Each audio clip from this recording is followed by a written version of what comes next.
virtual summit alongside other G20 leaders. Australia remains firmly committed to the Paris.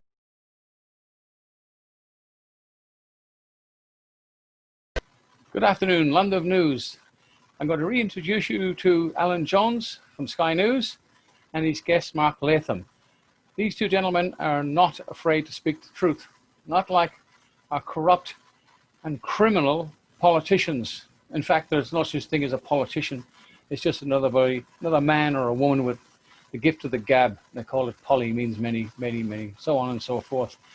Our politicians, not only just here in Australia, around the world, are nothing more than criminals, and it could be seen on reasonable grounds that they are criminals. They lie, they cheat, and they're all owned and controlled by their puppet masters, the one world governments. I'm now talking to the converted, but sadly, the walking dead. And here in Melbourne, they got rid of the masks. You can go outside, you don't have to wear a mask. But there's still, today, idiots, fools in cars, one up, with a mask on. And the streets have still got idiots walking around, brainwashed, totally brainwashed. Well, if they've been wearing masks for the last 4 or 5 months, obviously they've got brain damage, and I think it could be seen again on reasonable grounds to be a great and a very positive possibility that they have. And it serves them right. Anyway, let's go and have a look at Alan and learn from his comments.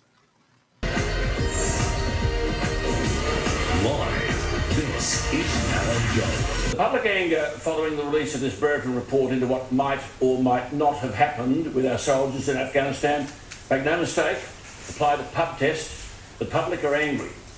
My correspondence bears witness to that.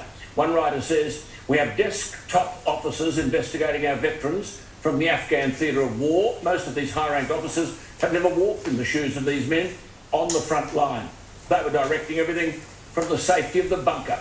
They didn't have to put up with the horrific conditions these men had to put up with, where your bed partner was your rifle. All the media and politicians baying for blood, wanting them to be charged with war crimes. If any of them got up every day where Afghans are your likely executioner because they don't follow the Geneva Convention rules, these men come home in a fragile condition and are left in limbo. Suicide is an option, unquote. And yes, today we learn that 9 serving and former defence personnel have taken their own lives in the past 3 weeks.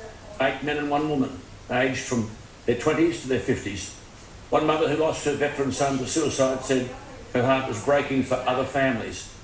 As one of my correspondents has said, and I quote, I suggest to the critics, until you've walked in the shoes of these men, shut your mouth. The anger is directed right at the top. The Prime Minister told the nation that we would have to confront brutal truths. These men, apparently all of them, are guilty before one chapter of this report has been read. No one's named, so they all are guilty. Then we learn that Afghanistan's president has said that our Prime Minister expressed his deepest sorrow over the misconduct by some Australian troops, so they're guilty again. The Foreign Minister has written to her Afghan counterpart to extend, quote, apologies for the misconduct. Guilty again. These are allegations yet to be tested in court, all because of an ABC program. And who were they listening to? Well, the ABC retained an Afghan journalist. The investigators travelled to Afghanistan, conducting interviews with, quote, witnesses. Justice Brereton interviewed Afghans about the allegations. This is an extraordinary betrayal of young Australians sent to war by government to sacrifice and serve.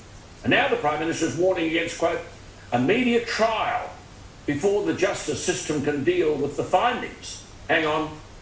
He's told the nation that the findings are brutal truths. Our Prime Minister's apologised to Afghanistan.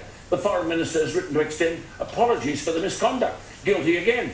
As one viewer wrote to me, and I quote, what the blazes do they think the troops do? It's kill or be killed, PM. What age are you living in? Would you put your hand up to serve your country? Too true. Consider this. What happened to the defence of Australia? What would happen if many decide to resign? And who would blame them? As Professor David Flint said to me a week ago, quote, just as well such an approach didn't apply in the Second World War, otherwise the rising sun would be flying over Canberra today. One who served in Vietnam wrote to me movingly, and I quote, as a Vietnam infantry veteran, I spent 53 years crying in anger over my experience of being forced into killing people whom our government considered was the enemy. I went to a church school as a boarder from 10 years of age. I went to church every Sunday and I was taught our Judeo-Christian moral, ethical standards of how to live.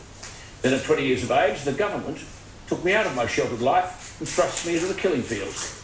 After 12 months of training, where most of those doing the training had not seen active service, I was sent to Vietnam. On the second night there, I was on the receiving end of a mortar barrage. I spent the next 12 months unlearning all I'd been taught on how to live a good life. Every day I left the security of our camp, going out looking for people to kill. We found them often, but they became things, not people. I was involved in actions where my mates were killed. Mates I'd been drinking with a day or so earlier. I had to pack mates up in body bags and send them away, never to be seen again. Most civilians expect us to behave as normal, law-abiding citizens. Even those in command have no understanding. General Angus Campbell, who makes public comments, wouldn't have a clue. He's never been in the fights his soldiers have. He commanded an infantry battalion in Timor, but is unlikely to have ever heard an angry round.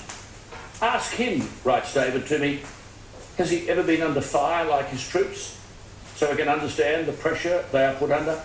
There's no training or preparation, says David. For the first time you're involved in death and carnage. The people of our country don't have a clue what the few are forced to do. Yet General Campbell apologises to the nation for our actions. What sort of leader is this, asks David. During the Vietnam War, we went away and didn't come home until our tour was over. During the Afghan War, soldiers being sent away, returned to normality and sent back to the killing fields over and over again. Does our nation expect these guys to be normal? There's virtually no effort to repair those soldiers' minds when they return. Not that anyone is capable of doing so. General Campbell, writes David, is not much different from your average civilian in his ability to understand the damage caused by the activity of combat. But he should recognise that he owes the diggers an apology, not the nation. And Scott Morrison talks about brutal truths before a court has been constituted.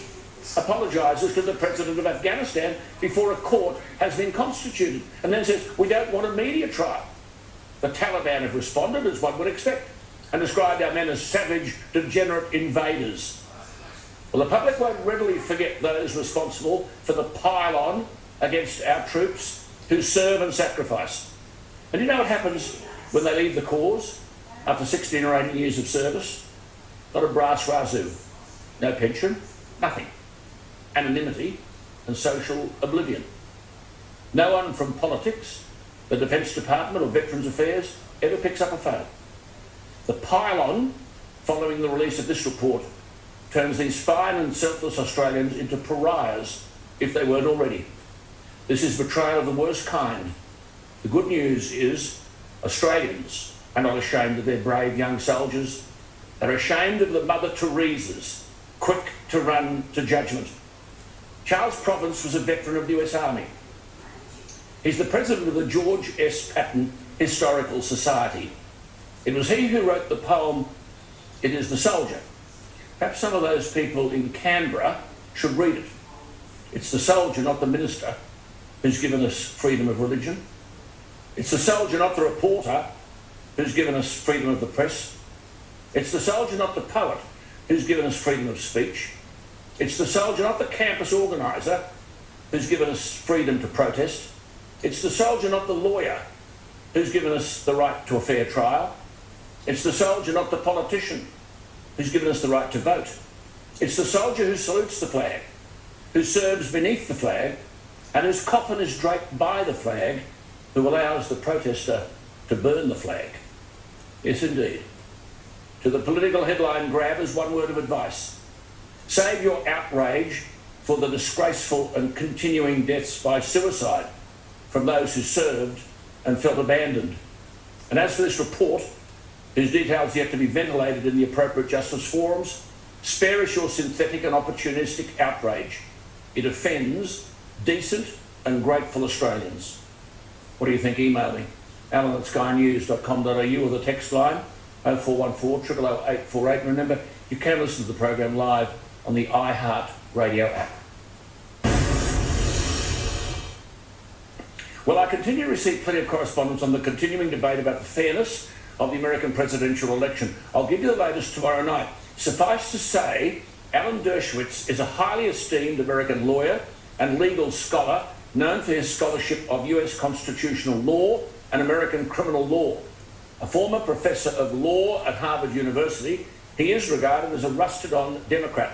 He said yesterday that Donald Trump has several legal paths to a 2020 election victory. I'll bring you up to date on that tomorrow night. But much closer to home, the best conclusion one can draw, and I don't care about embarrassing him, about Mark Latham, is that increasingly he seems our last line of defence against outright madness.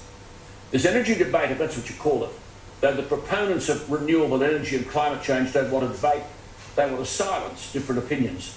Labor are in disarray. Joel Fitzgibbon resigned last week from the front bench, but Labor are no different from the Berejiklian government. Net zero carbon dioxide emissions by 2050, for God's sake. There's now an electricity bill before the State Parliament of New South Wales for 100% renewable energy in 10 years. The only person standing up against it is Mark Latham. By any reckoning, this electricity infrastructure investment bill before the New South Wales Parliament is a complete and utter disgrace. There would not be two people apart from Mark Latham in the Parliament who understand any of this. But make no mistake about what it means. Electricity prices will go through the roof. That is if we have any electricity at all. When Mark Latham tried to get this reviewed by a committee of the Parliament, so frightened was the government of scrutiny, they got Labor and the Greens on side because this is more green than anything the Greens could think up.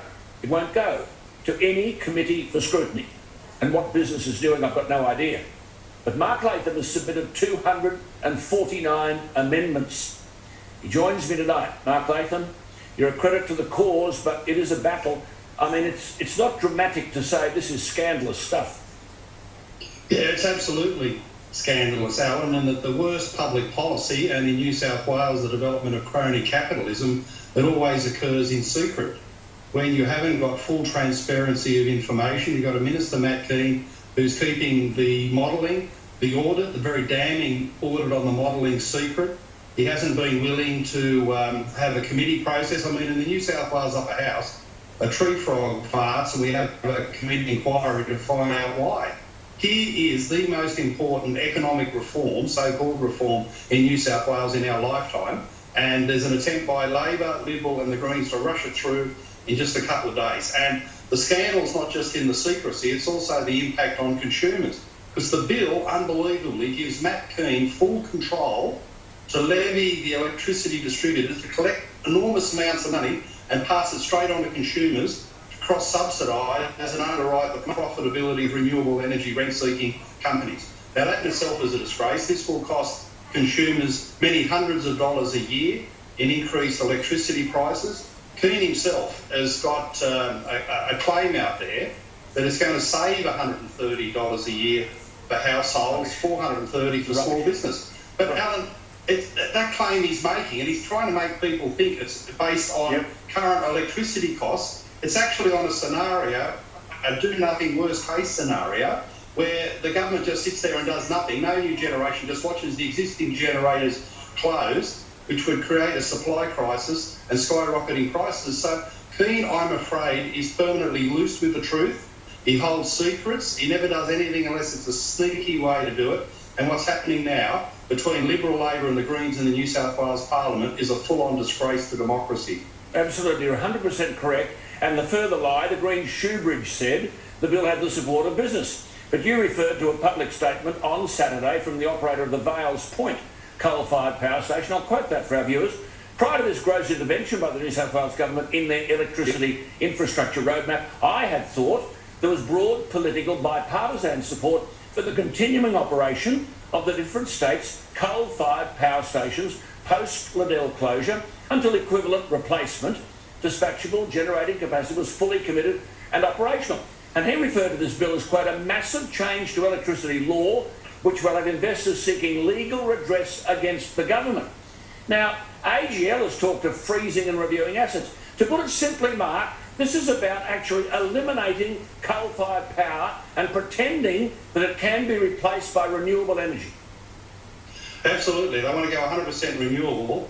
And in the fortnight since Matt Keane released his policy, there's been no new investors coming forward to say we're going to put money into power generation in New South Wales, but those 2 projects have been frozen by AGL, and another one just today, a gas power station extension at Wollongong. So there's 3 projects frozen because of the madcap Matt Keane policy. And in terms of its viability, Alan, I read the Minister's second reading speech and almost fell off my chair when he quoted, in terms of the viability of pumped hydro, that you need this backup because solar doesn't work when there's no sunshine and the wind doesn't work when there's no wind. And he quoted the viability of pumped hydro on a 2017 study from the ANU of 8,600 sites in New South Wales, which nobody's ever visited.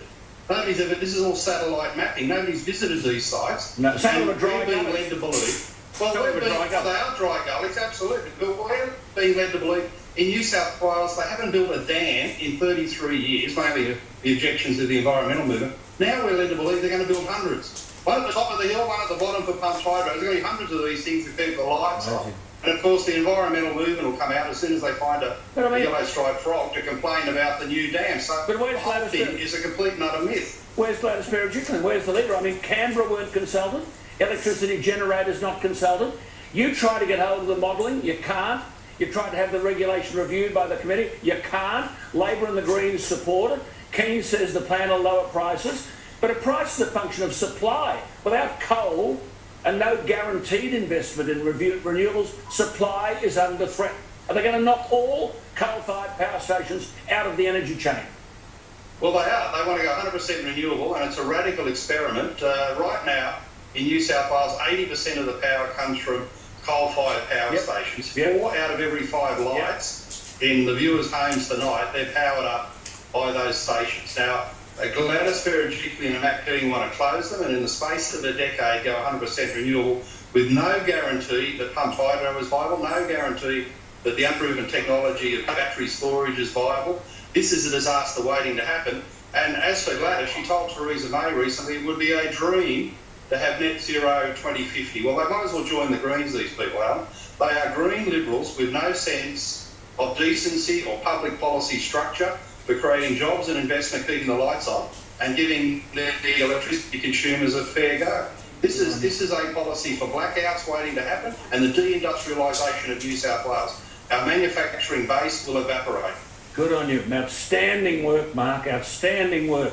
Keep at it. We'll talk again next week. It ain't going to go away, and nor are you, and nor am I. Well, we're back in the Parliament tomorrow, Alan. We will fight tooth and nail to our last breath against this rubbish in the interests of the people of New South Wales. Good on you. Thank you for your time, Mark. There he is. Outstanding, isn't it? What a mess. Mark Latham, back after the break.